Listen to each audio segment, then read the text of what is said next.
Isang pagpalang gabi sa ating mga kapangkain. Ngayong gabi po ay nais kong ibahagi po sa inyo ang isa naman pong klaseng pag-uugali o katangian na mayroon po tayo. Anumang estado ng ating pamumuhay, mayaman man o mahirap, tayo po lahat ay mayroon po nitong klase ng katangian. Ito ay uri ng katangian na tinataglay ng bawat isa sa atin. Pero bago ko po simulan yun, nais ko munang magkwento sa inyo. So may dalawang mag-aaral.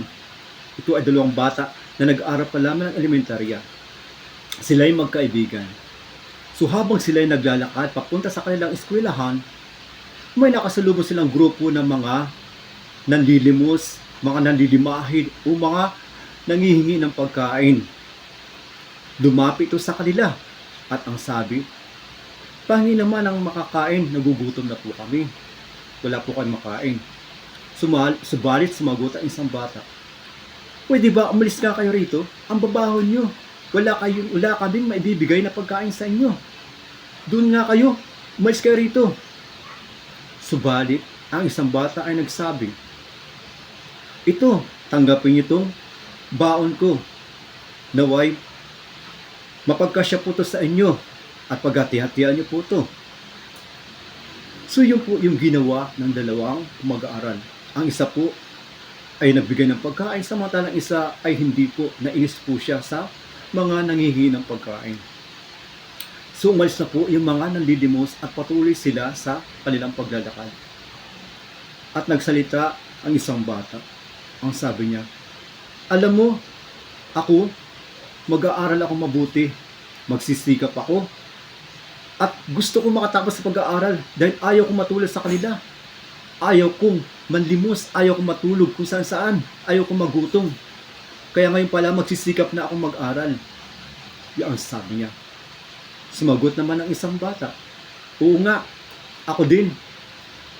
Ngayon pala mag-aaral akong mabuti, magsisikap ako. Gagawin kong lahat. At nang sa ganun, pagdating ng araw, matulungan ko yung mga batang nangangailangan, yung mga batang nanlilimos. Gusto ko maging doktor ako. O gusto ko rin magtayo ng isang orphanage. At nang sa ganun po, mabigyan ko ng magandang tirahan yung mga batang nangangailangan. At mapagamot ko yung mga taong walang kakayanan magpagamot." So yun po yung dalawang klaseng bata. Yung pong ugali ng dalawang bata na makikita nyo. Sila po ay parehas nangarap. Ang isa po doon ay gusto niya makatapos sa pag-aaral dahil ayaw niya matulad sa mga batang nalilimos. Samantalang isa naman doon ay gusto niya makapagtapos dahil gusto niya makatulong sa mga bata o sa mga nanlilimos. So yun po ay dalawang katangian. Anong klaseng katangian po yun? Ang isa po doon ay maging makasarili. Opo, magiging makasarili. So marami po sa atin ang nagiging makasarili. Iniisip lang natin ang ating sarili.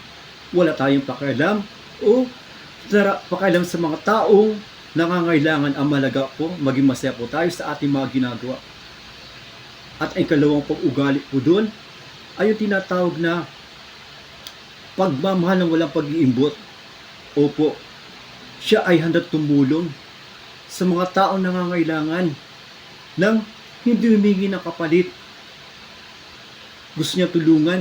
Napaganda po ng kanyang nais makatulong po sa mga taong nangangailangan. Gusto niya makapagtapos sa pag-aaral dahil gusto niya matulungan yung mga taong nangangailangan, mabigyan ng magandang matutuluyan o magandang matitiran o mapakain ng maayos. Sa ating mga parami po ang mayroong ganong klaseng ugali, ang pagiging makasarili at ang pagmamahal ng walang pag-iimbot. So alin po tayo sa dalawa? Anong klaseng ugali mayroon tayo? So alam niyo po, may dahilan din po kung bakit tayo nagiging makasarili. Ano po ang dahilan? Isa po sa nagiging dahilan is dahil po tayo ay pinanganak na tayo ay mayaman. Pinanganak tayo na tayo ay laki sa layaw. Pinanganak tayo na lahat ng gusto natin, naisin natin ay naibibigay sa atin. Kaya po, hindi natin nararamdaman yung hirap ng mga taong nangangailangan. Wala tayong pakialam sa kanila.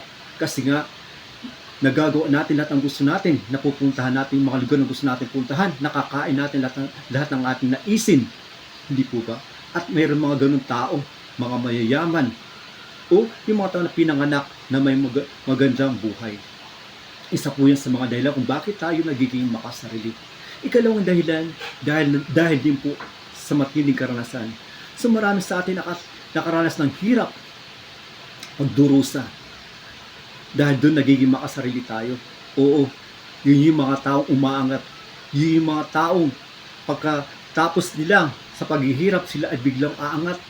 Oo, ibig sabihin sila ay yumayaman o nakakahon sa buhay. Minsan nakakalimot sila. O tayo nakakalimot tayo sa ating pinagmulan. Dahil ang katuwiran natin, o bakit ako? Naranasan kong ganyan. Naghirap din ako, nagawa ko. Yun ang pumapasok sa isipan natin. Kinaya ko. Kaya wala tayong pakalam sa kanila. Minsan, hindi natin niisip sila dahil ang katuwiran natin is nagawa natin. Pero hindi po yun. Alam niyo po ang ating Panginoon. Ang ating Panginoon is napakabuti po. Hindi niya pinaranas yung mga hirap na dinanas niya hanggat maaari. Hindi siya nagtanim ng anuman sama ng loob o paghihiganti sa mga taong nakasakit sa kanya. Bagkus minahal pa niya to at pinagdasal pa niya to. Sana ganoon po tayo. Tayo po ng mga umaangat, umaasinso, huwag sana tayo maging makasarili. Huwag sana natin isipin yung pansarili nating kapakanan. So yun po yung dalawang klaseng ugali na mayroon ang isang tao. Ang pagiging makasarili o ang pagmamahal ng walang pag-iimbot. Ang nagiging dahil pagiging makasarili is dahil sila ay pinanganak mayaman at ang ikalawa ay dahil sila din ay naghirap dahil sa kanilang naranasan. Minsan ang mga taong tumutulong sa atin, yung mga taong nakakaranas ng hirap, yung mga taong napapautang sa atin, yung mga taong nangungutang din doon. Yung minsan ang tumutulong sa atin pag tayo may sakit, yung mga taong tinulungan natin o nagkasakit noon dahil minsan naranasan nila yung ganong klaseng sitwasyon. Pero marami pa rin sa atin marami pa rin ang crab mentality or makasarili. Minsan, kung sino pa yung mayroon, kung sino pa mayaman, sila pa yung taong nananamantala sa mga taong mahihirap. Kung sino pang mayroon, sila pa ang lalong naglulugmok o nagpapahirap sa mga taong nasa baba. Sana po, huwag po tayong maging ganun. Huwag po tayong maging makasarili o maging crab mentality. Kahit po sa ating trabaho, nararanasan natin yan. Marami sa atin dyan ay gumagawa ng mabuti pag nandyan yung ating mga supervisor, nandyan yung ating mga manager. Oo po, todo kilos tayo. Pero pag wala po sila, hayahay tayo. Yun ay pakitang tao po, hindi po maganda yun. Dapat po, magtrabaho tayo hanggat wala man sila o nandyan sila. Huwag tayong maging makasarili. Huwag natin ipakita lang sa kanila na tayo gumagawa lang pag nandyan sila. Sana po nagustuhan niyo po yung aking share sa inyo tungkol po sa dalawang karakteristiko o uri ng isang tao, ang pagiging makasarili o ang pagmamalang walang pag-iimbot. Maraming salamat po. At bago ko po tapusin, mag-iiwan po ako ng tanong. Saan po tayo sa dalawang uri ng bata? Yung bata po na nagnais makatapos dahil gusto niyang hindi makaranas ng hirap? O yung batang nagnais makatapos dahil gusto niya matulungan yung mga batang nangangailangan? Maraming salamat po. This is your Kapon Time. Have a good time.